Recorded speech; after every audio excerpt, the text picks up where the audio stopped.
Imagine sitting down with a wise friend, someone like Barbara O'Neill, whose years of experience and gentle insight feel like a warm hug on a tough day. Today, you're invited into a heartfelt conversation sparked by a friend of Barbara's, an 82-year-old who bravely admits, "I regret moving into a nursing home, and here's why." This isn't just a story. It's a treasure chest of elderly wisdom that Barbara has long championed, offering you practical lessons to carry into your own life or share with someone you love. So, grab a cozy spot and let's journey together through 6 hard truths that might just change how you think about aging, care, and what really matters.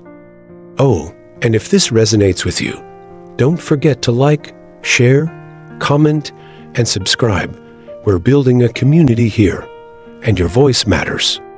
Picture this. You're used to waking up when the sun peeks through your curtains, brewing a pot of coffee that fills your kitchen with its rich, earthy aroma, and deciding on a whim to take a stroll through your neighborhood. Now imagine that freedom slipping away. Barbara's friend learned this the hard way when she moved into a nursing home and faced her first regret, losing her independence. She thought she'd have care and comfort, but instead, she found herself in a small room with a rigid schedule. Breakfast at 8 a.m., whether she was hungry or not, lights out at 10 p.m., even if her eyes were still bright, and no more spontaneous walks unless someone could escort her. She recalls her first morning there, reaching for a book she'd been reading at home, only to realize it wasn't her space anymore, her cozy chair, her shelves of stories, all replaced by sterile walls and a bed that felt foreign. What about you? Could you let go of the little choices, like what to wear or when to eat, that make your days uniquely yours? The loss of control doesn't just stop at schedules, it seeps into your soul. Barbara's friend found that once you surrender your independence, clawing it back feels like chasing a fading dream. You adapt to their rules, stop asking for that walk, and slowly, you shrink into someone you barely recognize. It's not about the staff being unkind, it's about the system. She'd tell you now, if she could sit across from you with a cup of tea, to ask yourself, are you ready to trade the small freedoms that light up your life for a promise of safety? Because once they're gone, you'll feel their absence like a missing piece of your heart. Now, let's shift to something even tougher, feeling forgotten. When Barbara's friend first arrived, her family was there, filling her new space with chatter and hugs. Her daughter popped in weekly, grandkids brought their noisy laughter on weekends, and for a moment, it felt like she hadn't lost her place in their world. But time has a way of shifting things. Visits dwindled to phone calls, then to quick texts, and holidays became a roll of the dice. Everyone meant to come, but life got busy.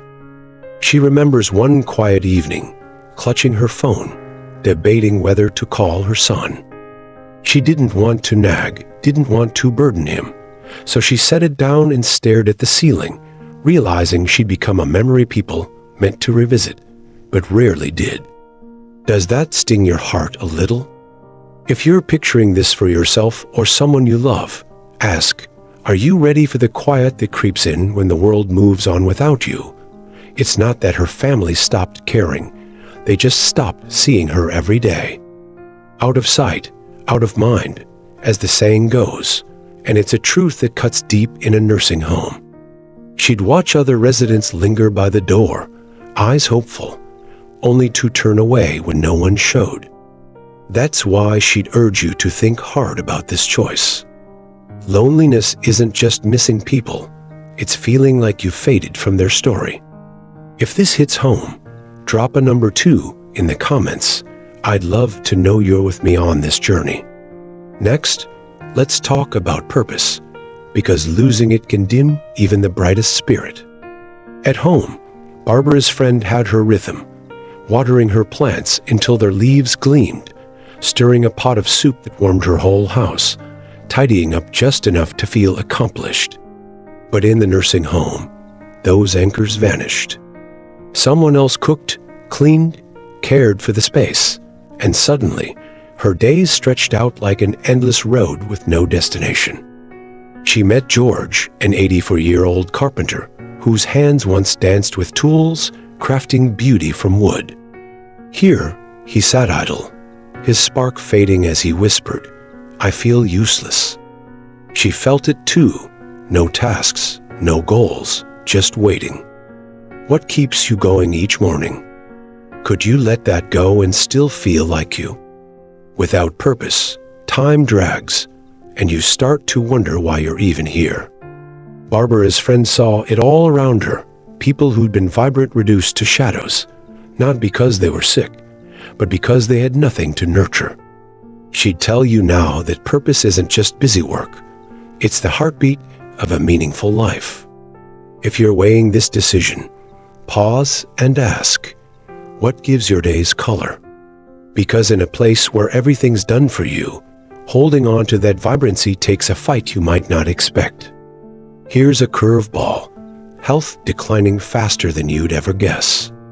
Before moving, Barbara's friend was steady on her feet, bustling around her kitchen, chopping carrots for a stew that smelled like comfort itself.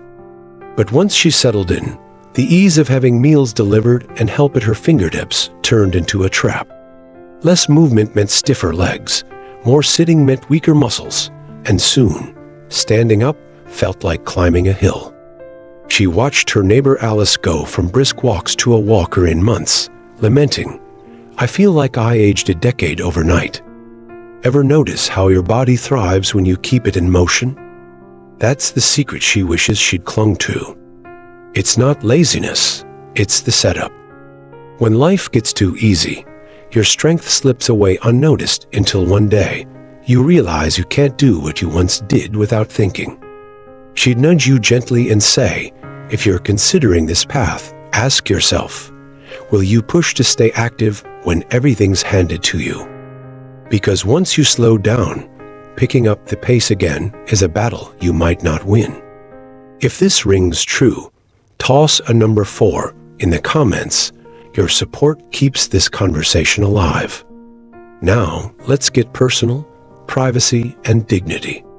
At home, Barbara's friend cherished her quiet corners, closing her door when she needed peace, dressing in her favorite sweater without an audience. In the nursing home, that vanished. Staff popped in, room checks buzzed around her, and even a shower meant waiting for help. She remembers her first week, fumbling with the idea that someone else had to guide her through what used to be private. How would you feel if your space stopped being yours? Dignity erodes in small ways, being spoken to like a number, sharing a room with a stranger who snores through your sleepless nights, eating what's plopped in front of you. She was lucky with a kind roommate, but others weren't, battling noise or mess with no escape. She'd look you in the eye and ask, are you ready to trade your sanctuary for a shared, scheduled life? Because once you do, reclaiming that sense of self is a quiet, uphill climb. Finally, the toughest truth: leaving isn't as easy as you think.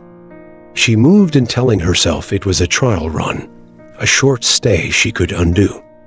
But her home sat empty, her kids sold bits of her old life, and her body softened from months of stillness.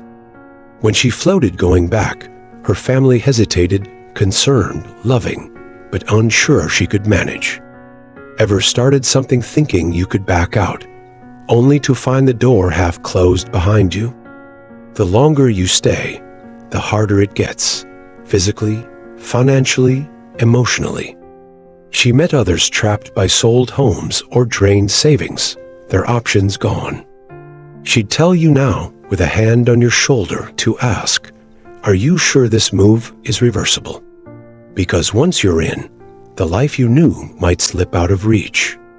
If this one lands, drop a number 6 in the comments. I'd love to hear your thoughts. Looking back, Barbara's friend doesn't regret her years, but she wishes she'd fought harder to stay home, to keep her freedom, her spark. Nursing homes aren't evil. Some need them, but they come with a cost she didn't see coming. She'd sit with you now, sharing this wisdom like a gift, urging you to weigh what you're giving up. What's your next step? Maybe it's exploring help at home, talking to your family, or just holding tight to the life you've built. You're not alone in this. Let's keep the conversation going. Drop one thing you learned today in the comments, like this video, subscribe, and share it with someone who needs it. Together, we're stronger, and I can't wait to see you in the next one.